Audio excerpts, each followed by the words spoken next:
улс одоо хуулиараа их хурлын гишүүд одоо дэд твшгэд аж ахуйн нэгж хэдэн төгрөг өгнө гэд заасан байгаа шүү дээ. Тэгээ тэрний дагуу бид нар хуулийн хүрээнд өгж байгаа.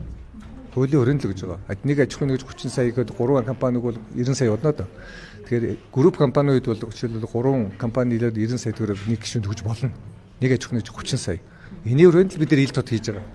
Хэрэг бид нар одоо тэгж одоо бичиж байгаа шиг улс төр нөлөөлөх тийм зорилготойс мэл хэлэхгүй байх л тий. Ямар ихтгэл үнэмшлэр өгж байна? Бид нар яг одоо ямар улсуудыг сонгож өгж байгаа гэхэд нам нь үл хамаарах одоо намаас нь үл харгалзаад альхоор яг одоо хулгай яахгүй ард түмнийхээ төлөө одоо зөв зүйтэй яг бизнесийн эрх зүйн зөв орчин бүрдүүлнэ яг нийгэмд зөв одоо нийгмийн төлөө сайн ажиллах юм гişүү одоо нэвшил өгч ирсэн.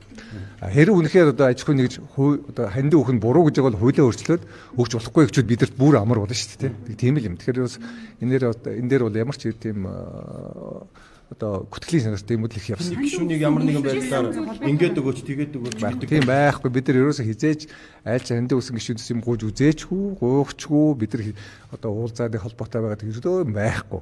Юм тэрүүн шиг худлаа байхгүй. Би бас өмнө бас нэг хэвлэлээр хэлжсэн бид нар бизнесийн эрх зүйн орчин эрүүл байдлаад өгөөсэй. Татврын энэ орчин чинь бас зөв байгаасай. Энэ хөрөнгө оруулалтыг одоо альхоор татах үйс ийм эрх зүйн орчныг зөв бүрдүүлэх чадвартай эрүүл улс төрч дахиухан байгаасай билээ л гэж бид нар хандив өгж байгаа. Өөр боддог байна.